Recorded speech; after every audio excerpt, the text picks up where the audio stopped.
There have been frequent adaptations of Frankenstein. If I had to guess, there's probably like 20, 30 of them at least, if not way more. The classic novel, it's a thick one as well, written by Mary Shelley, has been adapted countless times in very different ways. And when we got the announcement that Frankenstein will be adapted by Guillermo del Toro, what is there not to be excited about? Because the man can craft a universe. He has cast some exciting people with Oscar Isaac, Jacob Elordi as the creature, Mia Goth, Christoph Waltz, Felix Kammerer, a bunch of Lars Mikkelsen is also in there, A.E. Mikkelsen, we'll take it, and then Nikolaj Lee Kaas as well, right?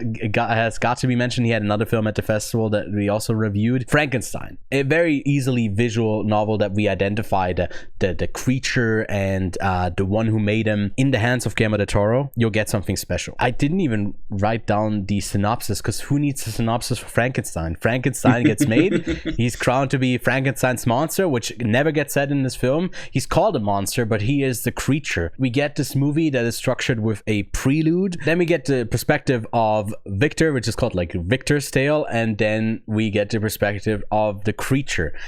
I think he made something special here. In his director's statement, Del Toro mentions that his fascination with the Frankenstein character began at the age of 7 when he saw James Whale's Frankenstein, which I believe is like from the early 30s or maybe even late 20s. Yeah. And Gothic horror became my church, and Boris Karloff, my Messiah, who plays a character in, I forget if he's actually playing Frankenstein or Frankenstein's monster. It's not the only Frankenstein movie. I think there's like another one coming out later this year. The original Frankenstein is 1931. 1931, yeah, okay. This one is basically, like he describes it, a tale of a lost son and his prodigal father, Lazarus and Job, in dialogue with a single creator and seeking answers, just like we all do. And you wonder, okay, how much will I connect to Frankenstein, the creature that is like unkillable, an undead creature? A surprising amount. I think it speaks to just the human condition of how we seek belonging, how we seek closeness, how we want to be assured and acknowledged. We want love. All of those things are like in there, and I was surprised to be like moved by the story at all. I thought it was going to be like dark and still entertaining, but I just didn't think that there would be such an emotional core to this film. Yeah, Kevin, what did you think? Well, that emotional core, I think Frankenstein is Del Toro's most sentimental film. I haven't watched Pan's Labyrinth. Have you? You probably have, right? Would you agree with that statement recently, that Frankenstein is perhaps Del Toro's most sentimental film? I think I'd agree, yeah. You agree? Great, thank you. Yes. You're supporting my argument. I paid him to. Don't say that. At the festival itself, I talked to Josh about Frankenstein from Next Best Picture, and he did say, because Frankenstein has debuted at other film festivals, and I'm seeing a few 2.5, 3, 2, 2s out of 5 from people, and he did bring up the argument of, I think people are just, between brackets, glazing Frankenstein because of the way Del Toro makes films, the minimal use of CG, the maximal use of practical effects. I mean, there's literally one scene during the making of the creature that you just know Del Toro had the most fun. Like, that was the most fun part of the film. It looked so fucked up. It was so fucked. It was so grotesque, man. It was like limbs, disgusting. Right? I looked so real. It's crazy. Like, as you say in the notes, like, he doesn't hold back on the violence. Like, it is pretty, blood is shed. Like, you got Oscar Isaac literally going to a battlefield and being like, oh, do we want this one? Oh no, that one's too many limbs are too small or something like that. It has to be tall. Too small. Right?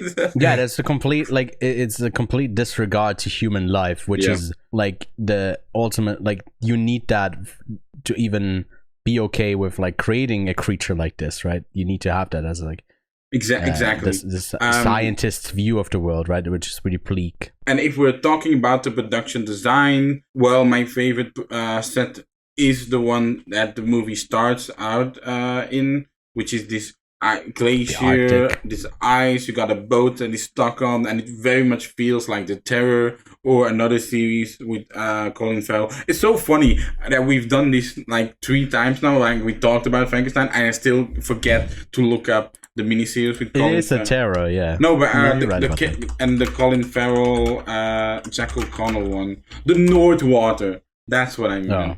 It very much, had that feeling. The story structure of Frankenstein is also, for me, at least it works, because you really got this first half and the second half, and then you get hit with that emotional scene between Oscar Isaac and Jacob Elordi. I'm not going to continue any further. But there's also a special guy in this movie where I'm like, where is his cat? Where is his cat? Because he has a cat in Harry Potter, and when people will see him, they'll be like, that guy! Wait, what's his name again? I was not really gonna tell to spoil. Oh, okay. But, okay, no, don't spoil it. But you know it. If you've seen Harry Potter, then you know. I mean, you'll inevitably recognize him. The score is also absolutely amazing. From Alexander Desplat. Yeah. It needs to be mentioned. Who did Shape of Water. Absolutely love the Shape of Water score. I still listen to it to this day, actually. Like, it's really, really good. I can see myself... This movie begins with a black screen and a score, and it's such a perfect... like no to dooms in this one. Sorry, people at home. To dooms, even though it's a Netflix movie, yeah. I'll let you finish this review off. No, I'm coming to the realization again that a lot of people will see this on like the ad plan of Netflix with like crunched blacks and like will be broken apart by like stupid like you want Ozempic pills alongside your fucking... I mean, it is getting a theatrical release. I mean, most of the... Very limited. No, I think this one is getting a... Wider? Yeah. Because there are 2 filmmakers. There are 2 filmmakers that have argued for it, which is Ryan Johnson with Knives Out, and his was shit. So like, it never came to Switzerland. It was like 1 week, and then 3 weeks nothing. Right. And they just like they had it 1 week in the States and Germany. I mean, Pinocchio was in the theaters for a while. In Belgium. Was it? Yeah. Oh, okay. We literally watched Pinocchio. We went to Pinocchio, and they were like, I went to Pinocchio with my mother, and there were 3 other couples. So not necessarily couples, but adults. And like the advertisement were all for kids. So as the advertising went on, and it was just all for children, we just started bursting out in laughter because like we're literally all adults at 10 a.m. in the morning watching Pinocchio. But I do think it will get a decent release in theaters, hopefully. Yeah, I mean, it has one here for me locally as well. There's one distribution company who picks up Netflix releases and sometimes shows them. It's mainly because sometimes with the rights it gets tricky.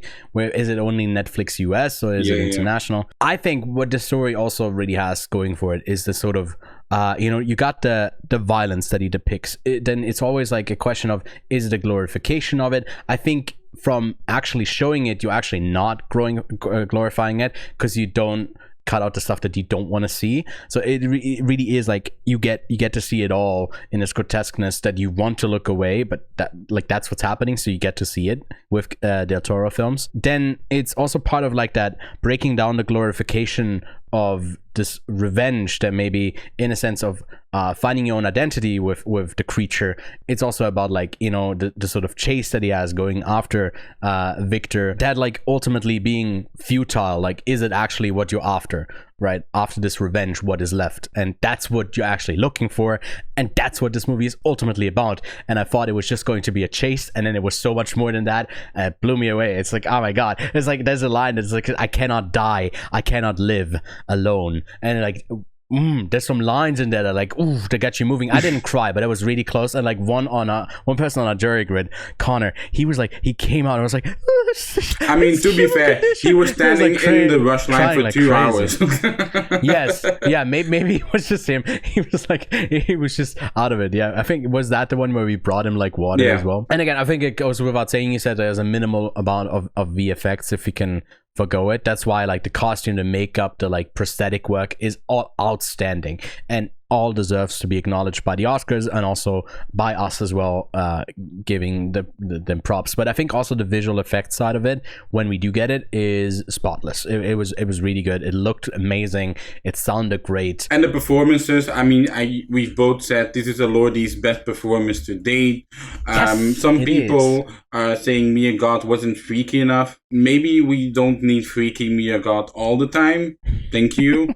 And Oscar Isaac is just great as usual, honestly. Yeah, and Christoph Waltz also serves like a purpose. The guy is solid in everything he does. He just doesn't have as much of a standout as these others. And it's like, you don't expect Elordi to, like, as a really tall, big-ass creature to get so much out of you. Yeah. And the second half is like so much about like growth and like actually learning, and it reflects so much of something universal about like becoming human or being human, and that whole process is like mainly shown step by step, and yeah, it's something, it's moving. I like it a lot. I gave it a 9 out of 10. I gave it a 9 out of 10 as well. Our jury grid gave it a 3.89 out of 5, so close to that 4 out of 5 barrier. Definitely go check out Frankenstein. There's only 4 films that end up getting higher than a 4 average on our jury grid, so it's very close. That speaks to the quality of it. I mean, if you were to compare that to a Letterboxd rating, it would be very high. So yeah, if you like Del Toro, if you're up for that sort of violence, I can't think of a better take on Frankenstein. And I mean, I've only seen a few, but this seems to me like the one to point to. I mean, there are so many at this point, right? There are so many. I know, yeah. But I point to this one. But let us know what you thought of it.